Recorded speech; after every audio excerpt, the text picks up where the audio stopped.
नमस्कार बच्चों।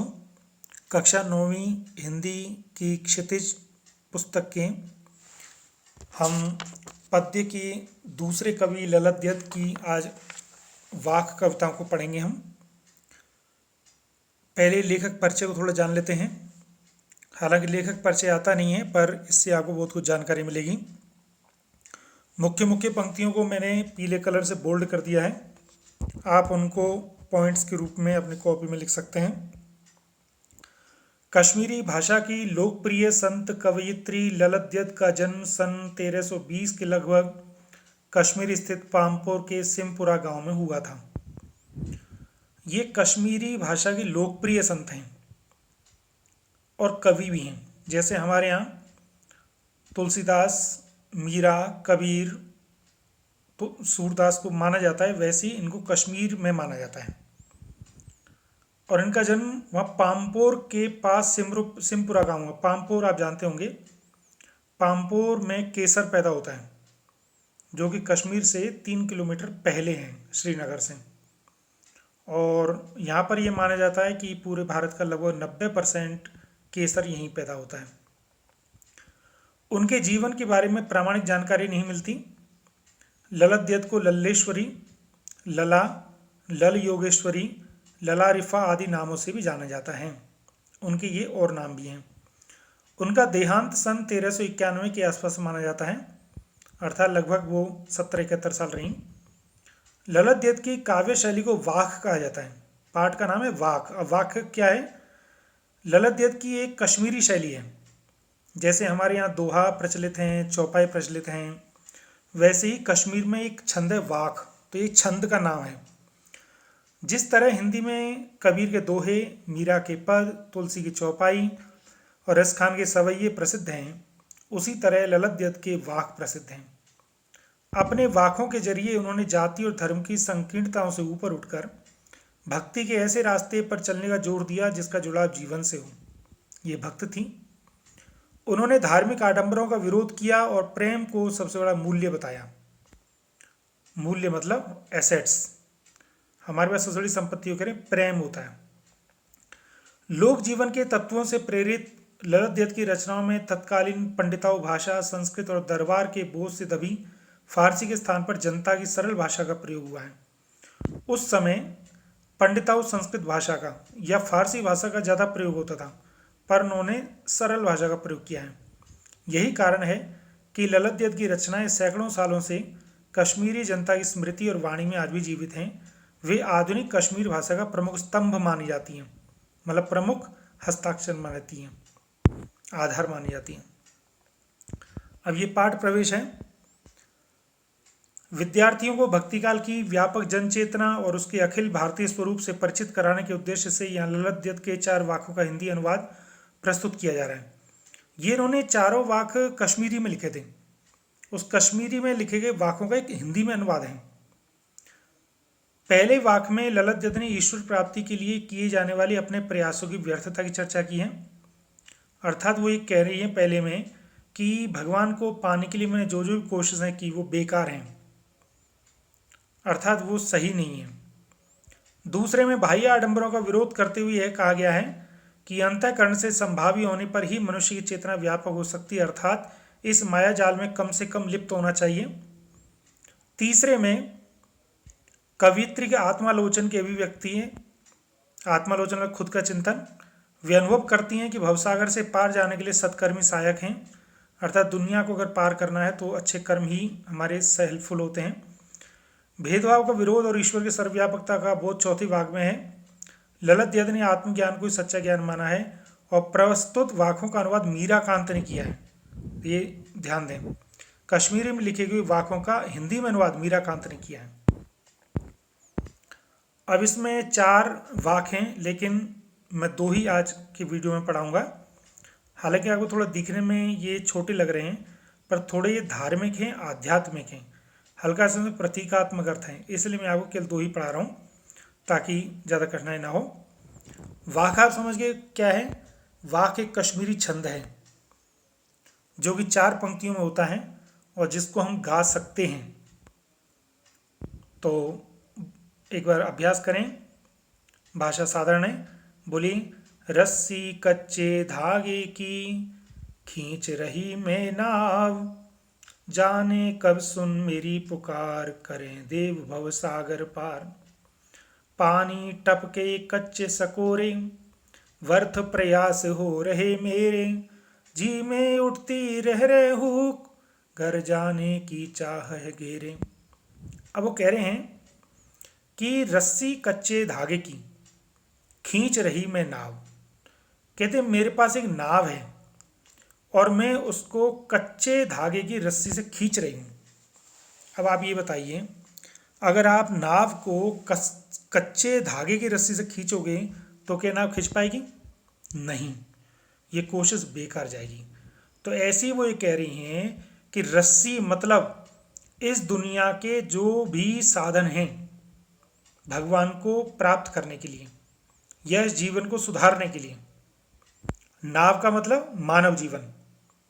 अब देखिए, नाव के दो अर्थ हो गए और रस्सी के भी दो अर्थ हो गए, तो आप लिख लें, रस्सी का एक अर्थ लिख लें नष्ट होने वाले साधन, और नाव का अर्थ लिख लें मानव जीवन। तो अब देखिए दूसरे अर्थ में लेखिका ये कह रही हैं कि मैं इस मानव जीवन रूपी नाव को दुनिया के नष्ट होने वाले साधनों से उसको पार लगाने की कोशिश कर रही हूं। यह असंभव है, क्योंकि नष्ट होने वाली चीजों से अनष्ट होने वाला ईश्वर में कैसे मिल सकता है?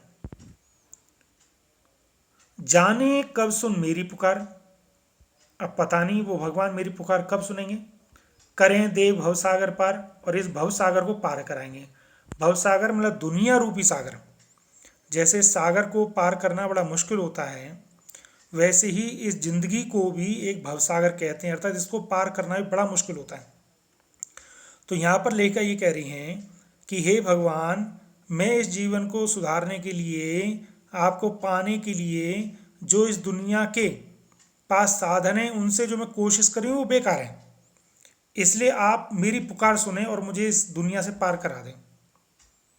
पानी टपके कच्चे सकोरे। सकोरा क्या होता है? मिट्टी का जो कटोरी होती है। अब कहते हैं आप ये मानो कि मिट्टी के कटोरे पर अगर पानी गिरता जाए, कच्चे कटोरे पर, तो धीरे धीरे वो मिट्टी गलती जाएगी और वो सकोरा टूट जाएगा। कहते ऐसे ही हमारी जिंदगी के ऊपर एक एक जो हमारा दिन बीत रहा है, एक एक जो पल बीत रहा है, वो पानी है मान के चलिए। समझने की कोशिश करो। जैसे कच्चा सकोरा पर पानी टपकता है तो धीरे धीरे धीरे धीरे सकोरा खत्म हो जाता है, ऐसे ही हमारा ये जो जीवन है वो कच्चे सकोरे की तरह से, और जो समय है, टाइम है, वो पानी की तरह से, वो धीरे धीरे टाइम बीत रहा है तो धीरे धीरे हमारा जीवन कम हो रहा है और व्यर्थ प्रयास हो रहे हैं मेरे, और ये जो मैं जो भी कोशिश कर रही हूँ सब बेकार हैं, क्योंकि ऊपर की पहले ने बता दिए। जी में उठती रह रहे हुक। जी मतलब मन, हुक मतलब बेचैनी। आप कहते हैं मेरे मन में ये बार बार बेचैनी उठती है। क्या बेचैनी उठती है? घर जाने की चाह है मेरे। अब मेरी चाह ये है कि मैं अपने घर जाऊं। अपना घर मतलब हमारा वास्तविक घर क्या है? परमात्मा के यहाँ, क्योंकि हम वहीं से आए हैं कुछ दिनों के लिए, फिर वहीं जाना है। वास्तविक घर तो वही है। तो मुझे उम्मीद है कि आपको समझ में आया होगा। यहाँ घर का अर्थ है परमात्मा की प्राप्ति, ठीक है। रस्सी का अर्थ नष्ट होने वाले साधन, नाव का अर्थ मानव जीवन, भवसागर दुनिया, सकोरे जिंदगी, और पानी मतलब समय। अब इसमें आप जो भाव सौंदर्य और भाषा सौंदर्य देखेंगे तो भाव सौंदर्य में सांसारिक नश्वरता के बारे में बताया गया है। नश्वर कहते हैं खत्म होना, अर्थात संसार की जितनी चीजें वो सब खत्म होती हैं, इसलिए इन पर ज्यादा भरोसा नहीं करना चाहिए। आज बालक हैं, कल हम बड़े हो जाते हैं, फिर बुढ़े हो जाते हैं, हम एक जैसे नहीं रहते। फल हैं, कच्चे होते हैं, पक्के होते हैं, सड़ जाते हैं, खत्म हो जाते हैं। हर चीज खत्म होती है इस दुनिया की। तो इसमें ये बताया गया है कि संसार की हर चीज नष्ट हो जाती है। दूसरा इसमें ये बताया गया है कि इन संसार की चीजों से परमात्मा को नहीं पाया जा सकता। और तीसरा इसमें लेखक के समर्पण भाव को दिखाया गया है, अर्थात भक्त जैसे भगवान के सामने कहता है कि अब तो तुम ही मेरा सहारा हो, ऐसे ही वो परमात्मा के प्रति समर्पण कर रही हैं। और भाषा सौंदर्य में जब आप देखेंगे तो इसमें वाक छंद है,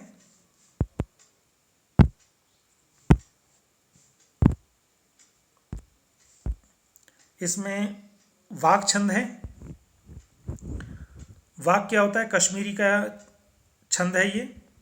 भवसागर शब्द में रूपक अलंकार है कि भव रूपी सागर, और रह रहे शब्द में पुनरुक्ति अलंकार है। दूसरा, खा खाकर कुछ पाएगा नहीं, न खाकर बनेगा अहंकारी।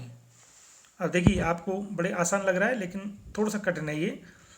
कहते हैं तू खा खा करके कुछ पाएगा नहीं।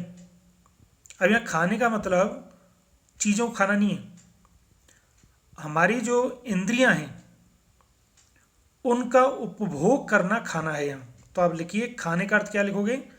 इंद्रियों द्वारा उपभोग। अब इंद्रियों द्वारा उपभोग कैसे होता है कि हमारी 5 ज्ञानेंद्रियां हैं, 5 कर्मेंद्रियां हैं। ज्ञानेंद्रियां कौन कौन सी होती हैं? आँख से हम देखते हैं तो ये आँख का खाना हो गया। कान से हम सुनते हैं तो ये कान का खाना हो गया। जीभ से हम स्वाद लेते हैं तो ये जीभ का खाना हो गया। ये जो है ज्ञानेंद्रियां होती है ना, चक्षु, श्रोत्र, घ्राण। चक्षु कान, चक्षु आँख, श्रोत्र कान, घ्राण नाक, रसन जीभ, और त्वच मतलब हमारी स्किन, किसी को स्पर्श करना, ये स्किन का खाना है। तो कहते हैं अगर तुम इन इंद्रियों से, अपनी ज्ञानेंद्रियों से, सेंस ऑर्गेन्स से अगर तुम इनका उपयोग करोगे, ज़्यादा उपयोग करोगे, तो तुम्हें कुछ मिलेगा नहीं दुनिया में। और न खाकर अगर तुमने इनका उपयोग बिल्कुल नहीं किया तो तू अहंकारी बन जाएगा। देखा, मेरे सामने पकौड़े पड़े थे, मैंने खाए नहीं। देखा, मेरे सामने अच्छा संगीत चल रहा था, मैंने सुना नहीं।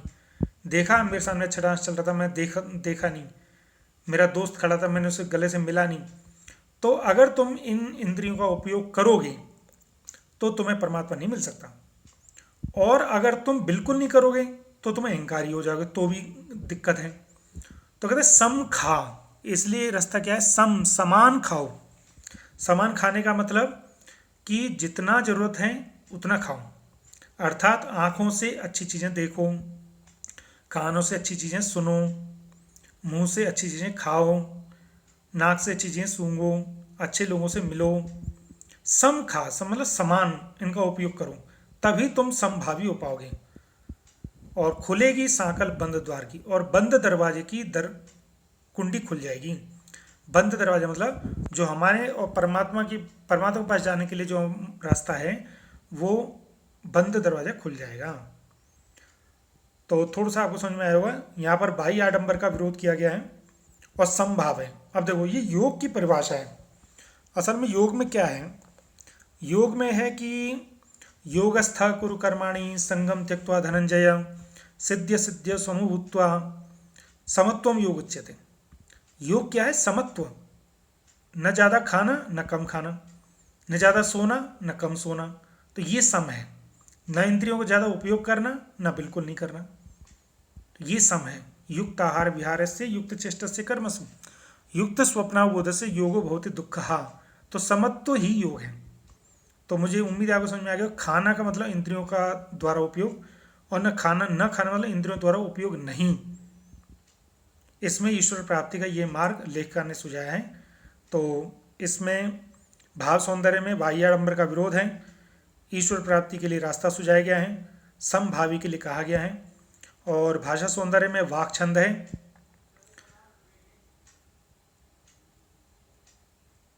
और तत्सम शब्द हैं इसमें, सम, द्वार, तद्भव शब्द सांकल हैं, और बिल्कुल साधारण और सहज सरल भाषा है। मुझे उम्मीद है आपको समझ में आया होगा। अगर आपको समझ में आया हो तो आप इसे लाइक शेयर सब्सक्राइब अवश्य करें। और आज आप अपने गृह कार्य के रूप में लेखिका के परिचय को बिंदु के रूप में लिख लें, और इन दोनों छंदों का अनुवाद लिख लें, और इन दोनों का भाव सुंदर और भाषा सुंदर लिख लें। बहुत बहुत धन्यवाद। जय हिंद, जय भारत।